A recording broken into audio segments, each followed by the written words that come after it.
This episode was called The Queen Whoever Was, but I'm going to call it The Finale That Never Was because this absolutely sucked. Welcome back, guys, to Fog Entertainment. We waited 2 years for House of the Dragon to return for an 8 episodic version of Season 2 filled with mainly filler. And then the finale, they don't even go all out. We get another filler episode in the goddamn finale where we have to wait another 2 years just to see a war between Team Black and Team Green. The war was teased at the very end of the first season. If you remember, they pretty much dedicated the last 2 episodes of season 1 after King Viserys died. They gave the Team Green 1 episode and they gave Team Black 1 episode. You would be led to believe that when season 2 began, the war would pretty much be on straight from the beginning. Yeah, we had a couple of battles here and there, but for the main part, it's pretty much just been teams deciding strategy and getting ready and preparing rather than actually being at war against each other. Honestly, never been so disappointed. I don't think with a season of a show. Very lackluster. And I don't understand why people are praising this, saying it's great, saying it's fantastic, saying it's better than Game of Thrones. It's really, in my opinion, a very mediocre, boring as hell show. No, it's a very boring show. I mean, you look at wars in real life; they're actually more entertaining than this, and this is supposed to be scripted entertainment. Work out on it. I mean, all they've got to do is write a good show. But you're right; we've pretty much had 10 episodes in a row about the build up to a war.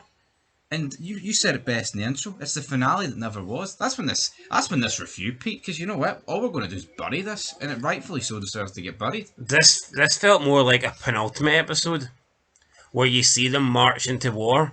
They're getting ready. They're preparing. They're walking. The battle lines have been drawn. The armies are on their way, and then you're going to go into obviously the finale. But this actually was the finale, so. Yeah, I mean, I think it would still suck if it was only a 1 year wait. I almost feel like this show, right? It tries to make up for the lack of actual good things happening with big words. You see them all using like, "Oh, madam," "Oh, yes, sir." I actually think this House of Dragon show is for simple. Big words. I think the biggest word you said there was 5 letters. 5 words, big words, alright, sophisticated words, all that good stuff. I actually think this show is for simple-minded people. I do. I think it's so slow. I mean, each scene gets dragged out by an extra 5 minutes. This episode was an hour and 9 minutes long, and honestly, you would actually struggle to find 9 minutes that was worth it and it being in an episode. It's just full of throwaway scenes that just don't need to happen. How many times do we get somebody walk in and go, "Yes, my grace, my lord, may I have a moment of your time? Yes, my queen. Yes, my king." Yeah, it's like, it's just a conveyor belt of people approaching other people with like bigger titles and higher ranks than them, and having conversations that just don't really mean shit. Like, in Game of Thrones, you feel like when people have conversations, the conversations are relevant, the conversations could have consequences. Seeing this, man, people are just talking for the sake of talking. Yeah, they use terminologies instead of substance in their actual conversations. No, the conversations hold no weight. They say a lot without saying anything. Yep. It's just... They are shit talkers. I thought probably the best stuff from this episode, and it wasn't even good, but I think the best stuff was probably the scene with the guy that became a dragon rider, and he was like, he seemed common, and he didn't have a lot of respect for do you not feel like Rhaenyra? For Rhaenyra, I feel like every character in this show is like Littlefinger, and the other guy at the table. What's the other guy called? The bald guy. He's got no genitalia in Game of Thrones. Oh, Rhaenyra or something. Whatever, right? The two guys, you know who I'm on about, Littlefinger and him. I feel like everybody in this show talks like them, where they speak in riddles, but nothing. But that was their gimmick. Yeah, it worked for them. Yeah, they did it to manipulate people. Everybody in this show speaks like that, and I mean, it's not just Jace speaks in it. The bastard son of Corlys was speaking in it. It's like even the scene where he finally confronts his dad about here. You cast me to the side, but when your 2 children die, now you want me. That was dragged out by about 10 minutes. Like, Corlys is like, "I'm your king, acknowledge me." He was like, "No, you jobbed me out. I was eating raw fish while you were up there eating the best of fish." He's like, "Go away, I've dismissed you." It's like, what? Right, we start the episode with Tyland Lannister. He allies with the triarchy. But first, they must defeat Admiral Shirako Loar in a mud wrestling competition. Now, I don't understand if this is supposed to be a woman or a man or whatever. I think the character is a woman, but it is played by a transsexual. So people are going to love this because there's a transsexual person playing the character. That for me does fucking nothing. I didn't like it. They have a mud wrestling competition. He wins and she likes it. And she's like, oh, you impressed me. I'll join your crew. Just more woke shit at the end of the day. You know, a couple of episodes ago, people were freaking out, losing their mind because we've seen a lesbian kiss and we've seen Rhaenyra slap a male character. And now people are going to be freaking out because we're getting a transsexual character. It's just all garbage at the end of the day. It's like Sons of Anarchy when they had Venus Van Dam. We didn't say it was funny and good because it had a transsexual character. We said it because like Walter Goggins actually pulled off that role really well, and it was at times it had really like good comedy to it. There was nothing funny here. There was nothing good about this. Like, what was the need for this? What was the need for a trans person to play? And then it's just I'm sick of hearing, oh, you're stealing roles for these people. Yeah. So is it? Are you trying to tell me that this person, Shirako Loar, is actually a trans person back then? Doubt it. Well, that's it. Again, I just think they're dragging the Lannister name through the mud with this guy. Could you imagine Tywin rolling about in the fucking mud trying to earn like 500 soldiers with some transgender? I mean, come on. Yeah, Larys is then trying to convince Aegon that they exile themselves in Bravos. I actually thought this was the best scene of the episode, like Aegon. Yeah, no, come to terms with what's happened to him. This was good. Oh no, yeah, wait, this actually was the best episode. He's on about his penis and how it burst into like a sausage on a barbecue or whatever, and it's like, Jesus Christ, I didn't realise he piss trips down my leg, Larys. But you know what? I actually kind of liked Aegon from the very get-go in this season. Season 1, I just thought he was a bit of a dick, but see season 2, people were giving him the Joffrey treatment. It's like, what, he's way better than Joffrey? He's nothing like Joffrey. I know. He got called out and he actually went, you know what, I'm going to go and join this war. Alright, yeah, it's made him burst. His arse has collapsed, but yeah, I thought this was the best scene. His arse has collapsed and his penis has exploded. I don't like Larys though. Larys. Fuck, I wish I could run over. So yeah, Larys then says we need to go to Bravos where Harrenhal gold is stashed and then we'll reclaim the throne following the war. I honestly don't see how Aegon can reclaim the throne. I mean, the guy's bedridden, disabled or whatever, can barely move.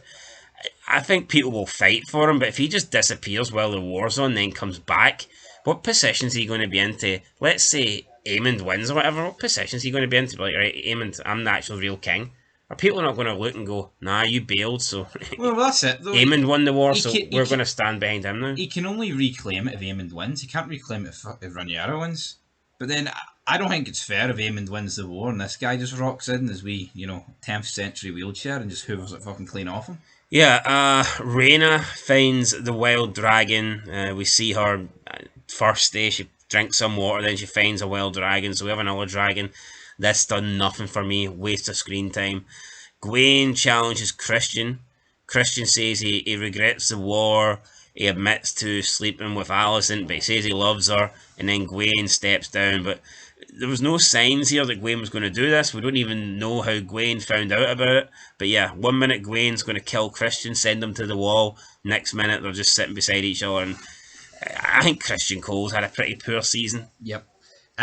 This scene, transition. No, but he's on about he regret. These guys are supposed to be at war right now. What war? All they're doing is march. No, but how weak is it though that the hand of the king is coming out and saying, nah, this war, I regret it, what we did. Here, what has Christian Cole done since episode 4? Yeah. No, nothing. Another thing, Aemond off screen lays waste to some location with his dragon. Could that not have been used in this episode considering fuck all happened? Yeah, I think we need a wee bit of action, so I think we should have seen that. Rhaenyra, who was hoping to have more dragon riders, declares war, so she's got them now, she's going to go to war.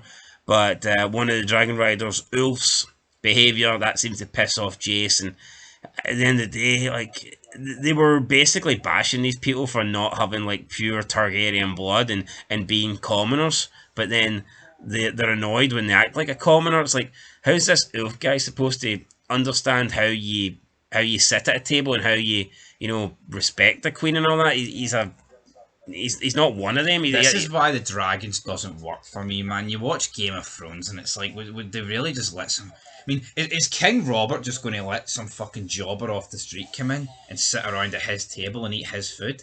Rhaenyra just is such a weak queen, and Jace is a fucking shite bag. Yeah, Alan rebuffs Corley's attempts at reconciliation. So Corley's, like you pointed out earlier, is trying to make up with his living son, his half-breed son, his bastard son, I guess. But his half-breed son. Ali's wants nothing. He's not a vampire, is he? Ali's basically says, "Look, you never did anything for me growing up. Fuck you," kind of deal. Yeah, but he keeps ranting at him, and Corley's like, "You're dismissed." It's like, what? Yeah, but like, what have they done this season? Honestly, what has Corley's done? What about his other son? He's sure he's riding a dragon. Riding a fucking dick, I think. No, not that son. The other one? I sure the other guy along with Ulf and... Is that actually Corley's son as well? Yeah. How many bastards has he got? I don't know, man. Just fucking garbage, that's what it is. Bet you wishes the gay one was the bastard. But anyway, yeah, so we had that. Rhaenyra and Adam fly to Harrenhal, and they find out that Damon might be a traitor, but then Damon gets down on his knees and he pleads his loyalty to Rhaenyra, and he says that he's won them this army. Damon foresees a future where he has like a vision. He sees White Walkers and Daenerys Targaryen. So I don't know. I guess he can see into the future. How far into the future will he survive though? Aemond then demands that Helaena fly Dreamfire into battle because I think that's the only other dragon that they have left. So at the moment there is only one dragon that the green side have, and it's Aemond's. And Alicent is like, no, you can't do this. I won't let you do this. It's like, what the hell? I mean, is Aemond not like right here? It's like, if they're outnumbered about 7 dragons to fucking 1, shouldn't Helaena be flying Dreamfire? It's like, she doesn't want to kill anyone. But I mean, at the end of the day, who does? I'm sure they would all rather be living peacefully and not have to put their lives on the line. But like, why is... I mean, for a show that empowers women, or that we're led to believe that's what it does, like, why can't Helaena fucking man up and fly a dragon? Why does she need? Why is she this weak character? Why is Alicent making excuses for her? If Helaena wants to live and be free and live in King's Landing, where she's technically the queen because she is, married to Aegon, her brother, which is weird. Shouldn't she have to fight for, that position, to keep that position? Because if she doesn't, then she's no longer going to be queen because Rhaenyra's going to be coming through the front gates. I think Aemond was right here to ask Helaena to fly Dreamfire, but Alicent got pissy about it. Yeah, I agree. I think Aemond's well within his rights, and what I would say is I think Team Green is on its knees. Who have they got? You look around, and apart from that Tyland Lannister guy, like, making a deal with, a bunch of jobbers in multicoloured hair and a transgender, let's be honest, that's what it was. All the power seems to be with Team Black. They've got all the dragons. They've got all the numbers. It's like the group that Damon's recruited at Harrenhal just seems to outweigh completely what Tyland Lannister's done in this episode. Yeah, no. Like, why would they waste 8 episodes with Damon trying to get people just for Tyland Lannister in 10 minutes to have a mud wrestling match to even it up? Obviously, he's outnumbered them. Yeah, but you know what? Like, it just doesn't even feel like the numbers really matter when there's dragons. No. And again, it's like Game of Thrones. Renly whips 100,000 men. It's like, oh, that's a big deal. Here it's like Damon's got like 800 men, and Rhaenyra's like, yes, this is some good shit. Yeah. Then Helaena says that Aemond tried to kill Aegon, and she predicts that he will die in the war. And she says that you can kill me, but that's not going to predict your fate. Like, did she see something that none of us seen? I'm pretty sure, I don't think Aegon died or got burnt because of Aemond. I'm pretty sure he was just getting outfought by the other dragon. And I remember Aemond waiting and biding his time. I think he could have jumped in sooner.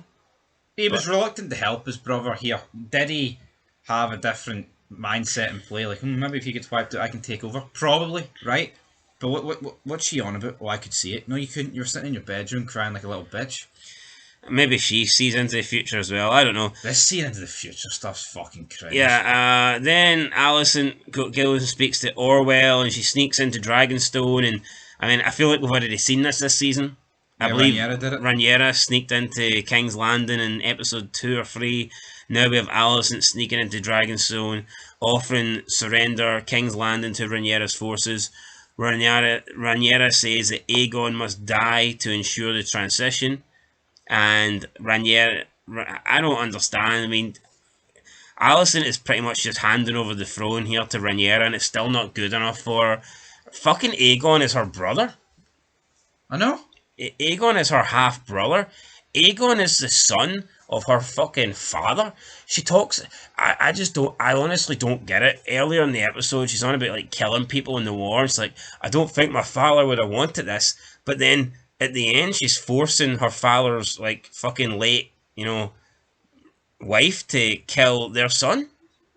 Yeah, but do you not think Rhaenyra like changes her mind every 3 seconds? Yeah, but like, how can she be upset? How can she say, "Oh, my father wouldn't want a war between and seeing innocent people die"? But what, Viserys would have loved to have seen his son have his head cut off. I mean, what sense does that make? I didn't get it. So Rhaenyra says the transition can only happen if Aegon dies. Alison agrees. We then see Otto Hightower in a cage. I mean, fucking hell. I thought he was coming back. But how out the blue? Where is he? He's locked in a cage or something. I don't know. Where is the cage? No idea. We then see. He's been forced to watch this episode against his will. We then see Larys escape King's Landing with Aegon, so it doesn't really matter whether Alison's going to go through it. Aegon's not there, so you can't really take his head. And then we just seen all the soldiers closing in, preparing for the war. And yeah, I mean, that was it really. Just fade it to black. Yeah, poor episode. Again, getting ready for the war, but pretty much this whole season and a couple of episodes in season 1 were preparing for a war. And these are not short episodes, we're talking like hour-long episodes. How are they dragging this out so fucking long, man? I just don't get it. I'm beginning to think HBO doesn't know how to do a finale episode. Because I'm seeing a big-ass trend here across all their shows. Pretty much every HBO show I've watched is fucking flopped in the finale. Like, of whatever season. 2 Game of Thrones season finales, 2 House of Dragons season finales. I've watched The Wire, I've watched The Sopranos. A lot of the finales are lackluster. I thought The Last of Us one was just completely rushed. There's just an HBO problem here, isn't there? I've got an issue with The Last of Us finale. It was the fucking shortest episode. And they crammed so much into it. Yet the episode that was non-canon and was nothing like what we got in the game was the gay episode, and they dedicated the most amount of time to that one episode. And I don't care what any people can say that was a good episode, right? And see if you take it as a standalone episode, see if it was like a bonus episode or like a DLC episode or something like that, you could argue that was a good episode. But I actually think episode 3 just kind of killed the pacing off. Yep. Because I think The Last of Us started very strong, and then you basically had like a full hour and a half that had nothing to do with the first 2 episodes. Well, I mean, 2 gay men kissing and doing stuff normally kills the pacing for me, but yeah, I get it, brother. Anyway, this finale for me fucking sucked. People are saying, oh, it was great, it was fantastic, what a way to end it. And then others are saying, no, it was a good episode, but it wasn't really good enough for a finale. I don't think it was a good episode. Honestly, see if this was just a filler episode in the middle of a season, I still think it was poor. Yeah, I think the Aegon stuff, talking about his penis and exploding, I mean, that was funny, but there wasn't enough good stuff in my opinion. That shouldn't be the takeaway point for a finale. No, definitely not. But I mean, you just look at the arc of some of the characters. Like, so Damon's season 2 arc's finished, and it took 8 full episodes for Damon to recruit people at Harrenhal. Like, what the fuck is going on here? How the fuck did it take a full season for him to recruit Harrenhal? Yeah, but then you've got someone like Tyland Lannister, within 10 minutes in a mud wrestling match, is recruited the entirety of the Triarchy. Just doesn't make any sense. I'm giving it a 3 out of 10, and that's... I'm giving it a 2. I think a 2.5, a quarter of a 10 rating. I think that suits it to a T. This show fucking sucks, man. I mean, you're right. I think the only episode placement for this would have been the penultimate episode, because it's like, right, as bad as it was, at least next time, next week, we're getting all-out war sort of thing. But it's 2 years. Yeah, it's 2 years. We're talking about 2026 here. Yeah, for me, the only really good / great episode was episode 4. Yeah. I did enjoy that one. But yeah, for me, the other 7 have flopped, and it's a 2 year wait. And to be honest, man, it's like you don't even really care. I can't say I'm going to miss it. I can't say I'm sitting here thinking, oh, I want to know what happens next. I'm sitting here glad it was only 8 instead of 10 episodes.